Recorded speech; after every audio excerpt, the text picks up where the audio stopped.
Pero bueno, ya lo tenemos en línea a Jorge Aliaga, como decíamos, físico, investigador del CONICET. Le agradecemos muchísimo este ratito que ha dispuesto para charlar con nosotros, porque sabemos, y obviamente es una persona ocupadísima y estaba con algunas actividades hoy, así que muchísimas gracias. Jorge, Lucy Pisni lo saluda desde Neuquén. ¿Qué tal? Buenas tardes, ¿cómo le va? Gracias por el llamado. No, al contrario. Bueno, estábamos analizando un poquito esta suba de casos en un contexto que en cierto punto preocupa, ¿no? Porque tenemos menos testeos, tenemos menos informes, es como que de a poquito vamos dejando de lado el tema COVID que antes nos ocupaba gran parte del día, estábamos expectantes a que salieran los informes diarios, ahora lo hemos dejado un poquito más de lado, y eso parece que también nos relaja y nos hace olvidar que tenemos que seguir cuidándonos, ¿no? Sí, claro, efectivamente ha habido un progresivo cambio en la forma en que se monitorea la evolución de la enfermedad. En enero, cuando fue la gran suba de casos por la propagación de la variante Omicron, se decidió que solamente se iban a testear a personas con síntomas. Eso implicó que se dejó de buscar a contactos que estuvieran sin síntomas y que estuvieran contagiando y uno no se diera cuenta. Se abandonó esa estrategia y se quedó limitada a los con síntomas. Y ahora, hace 3 semanas, el Consejo Federal de Salud decidió que solo se testean a las personas con síntomas que además tienen un cuadro grave o potencialmente lo tienen, en particular a los mayores de 50 años solamente. Es decir, un cuadro leve y un menor de 50 no se testea. Claro. Obviamente, esos cambios de criterio lo que hacen dificultoso la comparación de los números para atrás, porque se están comparando cosas que están medidas de manera distinta. Entonces no es lo mismo hablar de 1.000 casos hoy que hablar de 1.000 casos en enero o de 1.000 casos el año pasado. Son distintos números porque hoy en día se supone que en principio estos 1.000 serían cuadros o más complicados o potencialmente más complicados que antes, mientras que antes había mucha más proporción de casos leves. Yo creo que me parece que más allá de que efectivamente además se cambió el reporte y es semanal, más allá de que las últimas 2 semanas se ve claramente que empieza a revertirse la baja que había habido en febrero y marzo, y ahora los casos en particular en Cava, pero ya en varios lugares también del resto del país, están subiendo. Me parece que lo que tendríamos que reflexionar es sobre lo siguiente, es decir, me parece que sería un despropósito pensar que podemos haber transitado esto sin haber aprendido nada, sin volver al año 2019 como si nada hubiera pasado. Y para que se entienda lo que quiero decir, voy a dar un ejemplo a lo mejor bastante simple. Nosotros no nos preocupamos de tomar agua potable solamente cuando hay epidemia de cólera. Ya tenemos asumido que el agua que tomamos tiene que ser un agua que no tenga microbios, que esté sin contaminantes, etcétera. Y nos parece que cualquier otra cosa sería inaceptable. Pero eso mismo no lo hemos terminado de asimilar con el aire que respiramos, en particular con el aire que respiramos en ambientes cerrados. Es decir, la idea de que si estamos con muchas personas y el aire no se está renovando, a la larga estamos compartiendo lo que respiramos con todos y el aire se va llenando de aerosoles, de pequeñas partículas de humedad que tienen virus, bacterias, digamos, distintas cosas, distintos gérmenes que nos terminan enfermando.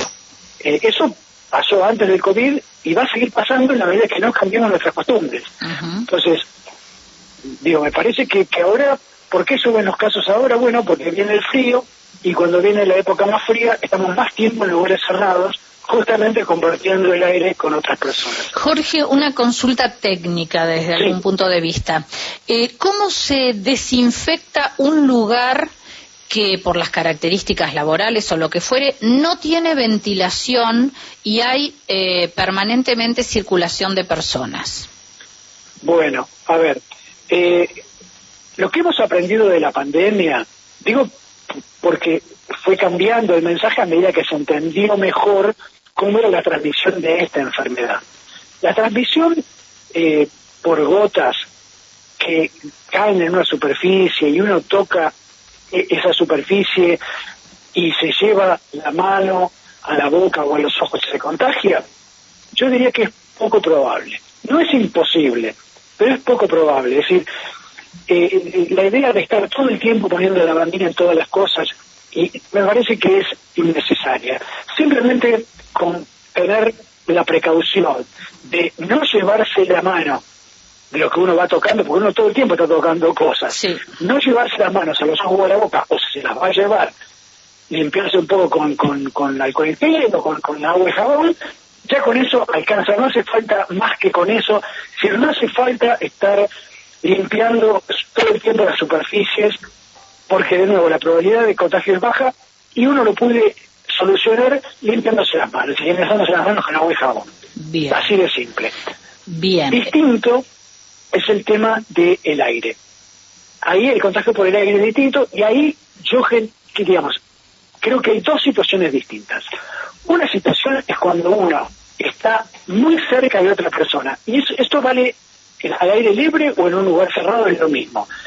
José Luis Jiménez, un químico español que trabaja en Estados Unidos, que es uno de los expertos en este tema a nivel mundial, el ejemplo que él da es, si uno está tan cerca de una persona que puede oler si el otro comió ajo, entonces ahí directamente está respirando directo el aire que la otra persona exhala. Uh-huh. Cuando uno está en esa situación de medio metro, 20 centímetros de proximidad, que a veces se da en un transporte público porque está repleto de personas, ahí la única barrera que puede filtrar un poco lo que nosotros estamos respirando es usar el barbijo. Uh-huh. Si usar un barbijo de buena calidad, un N95, KN95, bien ajustado a la cara, que no se escape el aire por los costados, y eso es la única protección que uno tiene en corta distancia. Ahora supongamos que uno no está en esa situación, que simplemente está en una oficina compartiendo el ambiente con varias personas separadas, 1 metro, 1,5 metros, pero mucho tiempo. Bueno, ahí lo que ocurre es que estos aerosoles que tienen potencialmente pueden tener virus, van a ir quedando flotando en el aire y se van acumulando y acumulando. Uh-huh. Y ahí la solución es tener ventilación continua y cruzada, es decir, tener todo el tiempo abierto un poco una puerta, una ventana que estén en 2 laterales de la sala, de forma tal que uno sienta que hay corriente de aire, todo el tiempo, un poco. Si uno quiere saber si la ventilación que tiene es suficiente, bueno, la forma de hacerlo también es simple, y es usar este truco, y es, nosotros cuando respiramos lo que hacemos es convertimos el oxígeno del aire en dióxido de carbono. Eso es lo que hacemos todos los seres vivos para vivir. Entonces, si uno mide en el ambiente que hay acumulación de dióxido de carbono, eso quiere decir que el aire no se está renovando adecuadamente. El nivel de dióxido de carbono en la atmósfera al aire libre son 400 partes por millón, y se recomienda que en un ambiente cerrado no haya más de 800 partes por millón. Para que tengan una idea, es muy común, por ejemplo, en un auto que uno va con las ventanillas cerradas, que haya 2.500, 3.000 partes por millón en muy poco tiempo, en 15, 20 minutos.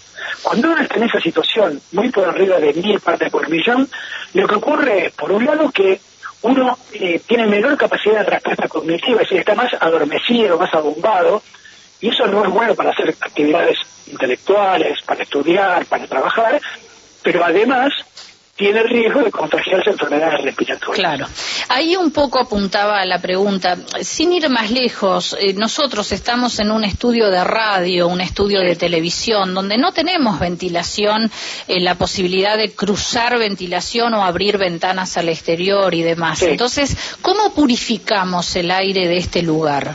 Bueno, a ver, primero, a veces esos lugares que son más sofisticados porque uno no puede abrir una ventana porque no puede entrar el ruido del exterior en muchos casos, uno lo que puede tener es un sistema de climatización que lo que hace es, hay un ducto, hay un paño que toma aire de afuera por un motor, lo inyecta al ambiente y por otro lado del ambiente, otra rejilla u otro caño, saca el aire del ambiente y lo lleva para el exterior. Si uno tiene esa situación, eso funciona igual que tener puerta y ventana abierta. Bien. Si eso funciona como una ventilación correcta, y eventualmente si uno mide dióxido de carbono y no hay acumulación, se puede quedar tranquilo. Si no hay posibilidad de ventilar y no hay ventilación mecánica, digamos así, que esté renovando el aire, pensemos que ya ese ambiente es un ambiente que no es en principio adecuado para hacer cualquier actividad. Es decir, en general, los estudios demás tienen que tener como no pueden tener ventilación natural, deberían tener una ventilación forzada. Si no hay posibilidad de eso, y les doy un ejemplo de donde puede no haber esa posibilidad, por ejemplo en un quirófano, donde un quirófano no tiene que tener todo cerrado para que justamente no entren patógenos en un ambiente que tiene que estar estéril, o en una sala de laboratorio donde no todo tiene que estar estéril. Bueno, en esos casos lo que se puede hacer es filtrar el aire con filtros, se llaman filtros EPA, es decir, hay maneras de hacer pasar el aire a través de un filtro muy pequeño, con buen poder de retención específico para retener virus y bacterias, y entonces uno termina purificando el aire de esa manera. El problema que tienen esos filtros es que como tienen que hacer pasar mucho aire por esos filtros, en general son motores que son ruidosos. Es decir, no es algo que no haga ruido, lo cual tampoco es muy adecuado para un estudio. En general, la solución técnica más correcta para el estudio es tener un sistema de renovación de aire mecánico, como decía antes, con un motor que inyecte aire y saque aire también. Bien, hay que intervenir en las infraestructuras entonces que no están preparadas por ahí pensando en una pandemia, ¿no? Claro, bueno, justamente para esos lugares donde no se puede abrir puerta y ventana, efectivamente la solución ya no es tan barata. En la mayoría de los casos se puede solucionar simplemente abriendo un poco, ni siquiera mucho, porque yo sé que a veces en el sur el comentario es, bueno, sí, pero acá hace mucho frío, mucho viento. Bueno, justamente si hace mucho viento es más fácil, porque uno abre apenas una rendija y ya hay ventilación. Claro. A veces nos tapamos de tierra, pero bueno, es una posibilidad. Bueno, claro, efectivamente puede haber otros problemas, pasa también en el norte con el viento sonda, o podría ocurrir si hay una erupción volcánica, así que puede haber fenómenos naturales o fenómenos del ser humano, porque también en una ciudad a veces hay muchos contaminantes y uno está cerca de una avenida. Exacto. Sí, puede haber situaciones donde no se puede abrir la puerta y la ventana. Pero en el resto de los lugares que son buena parte del país, se soluciona simplemente abriendo puerta y ventana. Correcto. Bueno, el hecho es que seguimos teniendo riesgo en algunos lugares altos, en algunos medios, en otros bajos, pero la COVID-19 sigue estando entre nosotros, nos tenemos que seguir cuidando necesariamente. Sí, a ver, la realidad es que es mentira que las variantes nuevas son cada vez menos peligrosas. Lo que pasa es que estamos comparando con el efecto que le generan las nuevas variantes a personas que tienen 2 o 3 dosis de vacuna. Claro. Entonces, efectivamente, a las personas que están vacunadas con todo lo que sea la recomendación que hay de vacunación, en general los cuadros son leves. Ahora, el problema cuando uno deja que una enfermedad circule mucho, es que al haber muchos contagios, primero que es más probable que se generen nuevas variantes que pueden ser más peligrosas. Ese es un primer riesgo. Y el segundo riesgo es que hay personas que no es que no quieren vacunarse. Hay personas que por su edad o por su condición de salud no pueden vacunarse. Entonces, si están rodeadas de personas que están contagiando, aunque esas personas sean leves, están poniendo en riesgo a los demás. Claro. Entonces, por eso es conveniente seguir manteniendo los cuidados, digamos, que los que se pueden vacunar tengan toda la recomendación de vacunación. Ahora los mayores de 50, pasado 4 meses de la última dosis, está recomendado que se den un refuerzo, mantener en ambiente cerrado la ventilación, si estamos muy cerca usar barbijo, justamente pensando en que en la medida en que haya menos circulación del virus, todos vamos a estar más seguros. ¿Puede haber en este momento mucha confusión en los síntomas porque hay mucha gripe, por ejemplo? Sí. Entonces, ¿puede haber gente con coronavirus que está contagiando y creyendo que tiene síntomas de otra enfermedad? Absolutamente. Y por eso también, así como yo decía, lo que deberíamos haber aprendido de la pandemia, una de las cosas que antes hacíamos, antes nos sentíamos mal y nos sentíamos como que éramos un prócer yendo a trabajar enfermos. Uh-huh. Bueno, me parece que justamente lo que deberíamos haber aprendido es que si uno está enfermo, lo que tiene que hacer es quedarse en casa y quedarse aislado para no contagiar a otros. Exacto. Entonces, y no importa si es gripe o si es COVID, porque la realidad es que también a una persona con bajas defensas, una gripe le puede generar una neumonía y un cuadro complicado. Claro. Entonces, tenemos que tener un poco de conciencia de que, bueno, si estamos enfermos, tratemos de no contagiar al resto. Y efectivamente, si uno se quiere hacer el testeo y sacarse la duda si tiene COVID, perfecto. Pero si no, de todas maneras, trataba de no contagiar a los demás. Uh-huh. Correcto. Bueno, clarísimo esto. Ante cualquier síntoma, no importa muy bien lo que tengamos, pero sí quedarnos en casa por nosotros mismos y por quienes nos rodean, y también tener en casa el cuidado con el resto de la familia, ¿no? Porque si no, terminamos como en plena pandemia, uno con el dato positivo por el testeo y 4 o 5 contactos estrechos que terminaban todos contagiados, por supuesto, aunque no entraran en las estadísticas después, ¿no? Absolutamente, porque de hecho una de las cosas que sí se ve es que las nuevas variantes que están circulando son cada vez más contagiosas. Uh-huh. Es decir, cada vez es más fácil contagiarse. Entonces, sí, efectivamente, las precauciones no son inútiles. Y me parece que pensar en que, bueno, esto ya terminó y nos olvidamos, no es otra cosa que, digamos, negar, un proceso de negación, digamos, pero no es un proceso de consciente, razonable de cómo se tiene que manejar un riesgo. Que ninguno está hablando de encerrarnos y de no hacer actividades, no estamos hablando de eso, estamos hablando de medidas mínimas de cuidado. Exactamente. Bueno, Jorge, la verdad que ha sido riquísima la charla, le agradecemos muchísimo el contacto y bueno, para nuestra audiencia también seguir generando conciencia de que estamos en etapas todavía complejas, así que hay que seguir previniendo y cuidándonos mucho. Estamos acercándonos recién al invierno, uh-huh. Así que hay que cuidarse muchísimo. Así es.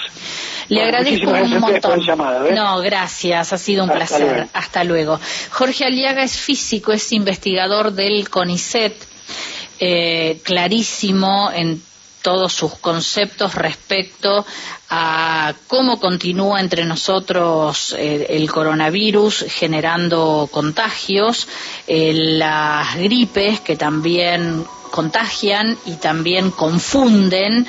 Entonces, la mejor recomendación clarísima que dio: cualquier síntoma, no importa si es gripe, es COVID o lo que sea, a quedarse en casa para no contagiar a nadie y también cuidarse uno, por supuesto, porque una pequeña gripe mal curada deriva en una neumonía, en una bronquitis, en cosas un poco más serias, ¿no? Así que a seguir cuidándonos.